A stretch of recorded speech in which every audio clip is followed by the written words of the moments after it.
ধরেন আপনার বাসার রান্নাঘরে দুইটা কুকবুক আছে, যেখানে দুই ধরনের খাবারের রেসিপি লেখা আছে।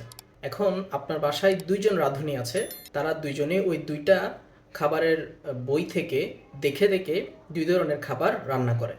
বইতে যেভাবে যেভাবে লেখা আছে সেভাবে সেভাবে তারা খাবার রান্না থেকে শুরু করে পরিবেশন করে। একটা বইতে লেখা আছে কিভাবে ব্যাকটেরিয়া তৈরি করতে হয়, আরেকটা বইতে লেখা আছে কিভাবে ইনসুলিন তৈরি করতে হয়। ইনসুলিন হচ্ছে এমন একটা জিনিস যেটা আমাদের শরীরে ব্লাড সুগারকে কন্ট্রোল করে, যদি বেড়ে যায় সেটাকে কন্ট্রোল করে, লো করে। তো হঠাৎ একদিন ইনসুলিন যে বইটাতে তৈরি করার জন্য লেখা ছিল সেই বইটা ভেঙে গেল, বা আপনার যে রাঁধুনি যে ইনসুলিন তৈরি করা যে রেসিপি আছে সেই বইটাকে পড়তে পারতেছে না।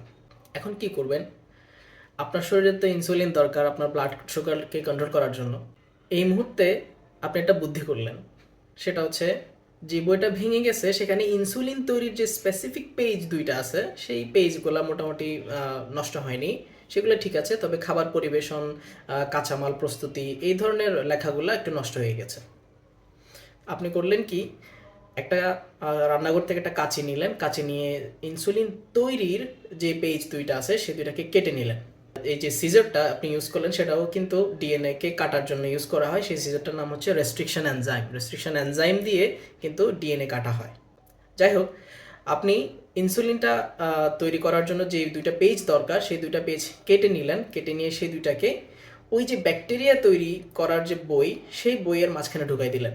ঢুকাই দিয়ে খুব সুন্দর একটা গ্লো দিয়ে সেটে দিলেন। এখানে যে গ্লোটা ইউজ করলেন সেটাও কিন্তু বায়োলজিতে আমরা একটা এনজাইমের নাম দিতে পারি, যেটা দিয়ে ডিএনএ কে অ্যাটাচ করা হয়, সেটার নাম হচ্ছে লাইগেজ এনজাইম। গ্লো দিয়ে যখন আপনি ব্যাকটেরিয়া তৈরির বইতে আপনার ইনসুলিন তৈরির যে দুইটা পৃষ্ঠা বা রেসিপি লেখার পৃষ্ঠা ছিল সেটা অ্যাড করে দিলেন, এখন যে ব্যাকটেরিয়া তৈরি করতে আসবে যে রাঁধুনি সে কিন্তু আর বইতে কি আছে না আছে সেগুলো তো সে জানে না, সে যা লেখা আছে তাই দিয়ে খাবার তৈরি করবে। এখন সে ব্যাকটেরিয়া তৈরি করার সাথে সাথে আপনার জন্য অনেকগুলো ইনসুলিনও তৈরি করে ফেললো, সে কিন্তু জানে না সে কি তৈরি করে ফেলছে।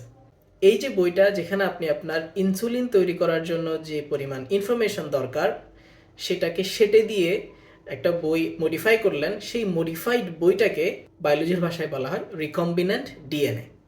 আমরা একটা ডিএনএতে, সেটা হতে পারে ব্যাকটেরিয়াল ডিএনএ, সেখান থেকে একটা অংশ খেটে সেখানে আমাদের যে ইনফরমেশন বা আমাদের যে আউটপুট দরকার, আমাদের যে প্রোডাক্ট দরকার সেই প্রোডাক্টের যেই ডিএনএটা সেটা বসাই দিবে, এবং ব্যাকটেরিয়া নিজেও জানবে না সে আসলে কি তৈরি করতেছে, সেই তার ডিএনএ এর উপর ভিত্তি করে প্রোডাক্ট তৈরি করবে, অর্থাৎ তার রেসিপির উপর ভিত্তি করে আমাদের জন্য খাবার তৈরি করবে।